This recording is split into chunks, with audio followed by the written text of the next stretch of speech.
مرحبا بكم انيقاتي. اليوم ما شاء الله غادي نحضر معكم باذنجان بواحد الطريقه اللي رائعه سهله ولذيذه وكيجي كيحمر اللوجه كيف ما كنقولوا. وإلا كنت اول مره كتشاهدوا القناه كنتمنى ما تبخلوش عليا وتضغطوا على الزر الاحمر اللي لتحت وتفعلوا زر الجرس، هكذا غادي يوصلكم دائما جديد الفيديوهات ديالي وجديد الوصفات ديالي. وكنتمنى تتابعوني حتى الاخير، هكذا غادي تشوفوا معايا المقادير والطريقه ديال التحضير. وخصوصا لعشاق الباذنجان في القناه ديالي فيها بزاف ديال الوصفات اللي ممكن تستافدوا منهم. اول حاجه هنايا غادي ناخذ كميه اللي بغينا ديال الباذنجان، من بعد غادي نقيوه من دوك الاشواك ديالو، غادي نقطعو نصفين.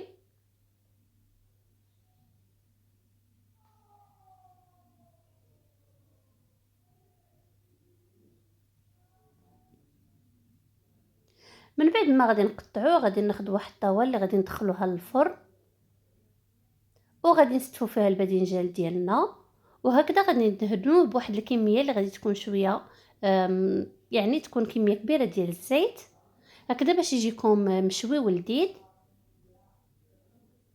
من بعد ما غادي ندهنوه بالزيت غادي نرشوا عليه واحد شويه ديال الملح،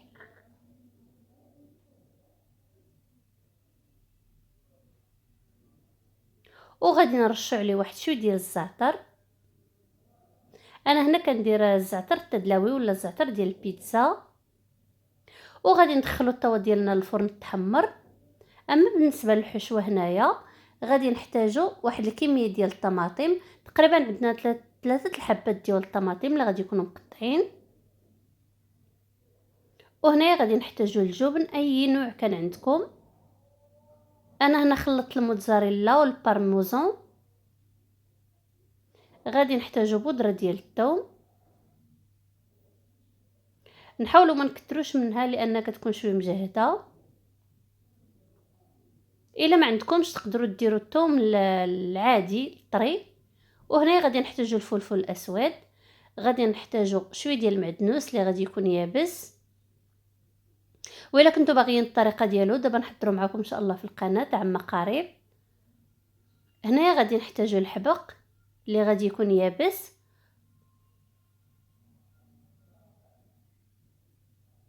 هنا غادي نحتاجوا اكليل الجبل ولا اليازير، هنا عندي الطري وإلا كان عندكم اليابس تقدروا تستخدموه. وهنايا غادي نحتاجوا الزعتر،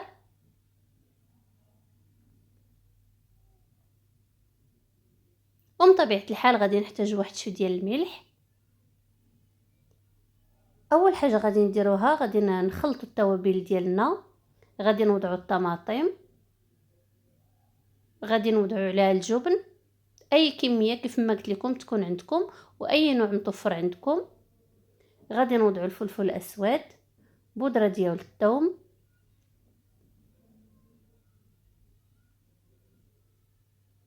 شويه ديال البقدونس ولا المعدنوس، شويه ديال الزعتر، شويه ديال الحباق،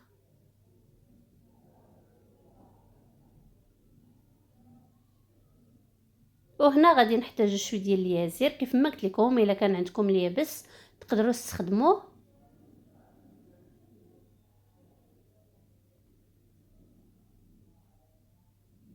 وهنايا غادي نحتاج واحد الكميه ديال الملح، وغادي نحتاج زيت الزيتون.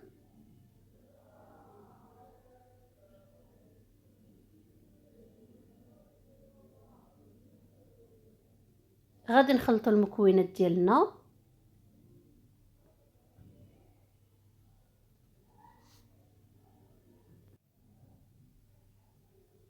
ومن بعد ما خرجنا الدنجال من الفرن كيف ما كيبان لكم كيجي محمر بهذه الطريقه، غادي نحاولوا نمعسوه من الداخل هكذا باش نديروا واحد الفراغ باش نعمروا الحشوه ديالنا.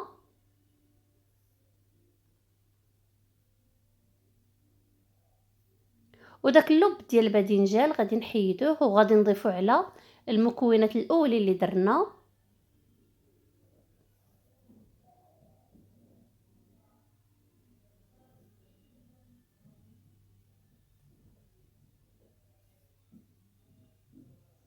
وبهذه الطريقه ممكن نغيروا بزاف في الحشوه ديال هاد الباذنجان، ممكن نضيفوا اللحم المفروم ممكن نضيفوا بزاف ديال الحاجات. دائما حنا كناخذوا غير الفكره وكنبدلوا يعني في الذوق ديالنا. هنايا غادي نعمروا هذاك الجبن مع الباذنجان مع الطماطم. وكيف ما قلت لكم الحشوه تتبقى اختياريه، ممكن نقصوا حاجات ولا نزيدوا حاجات على حسب الرغبه.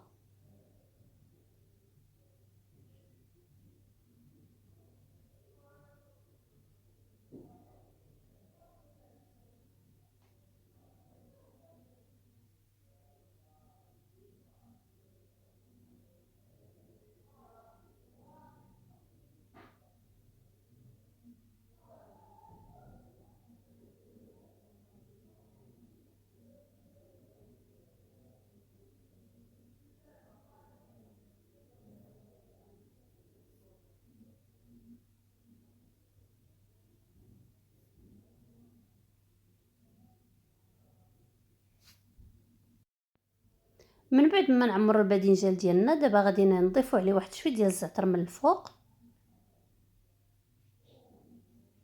شويه ديال الحباق، وغادي ندخلوا الطاوه ديالنا للفرن حتى غادي تحمر.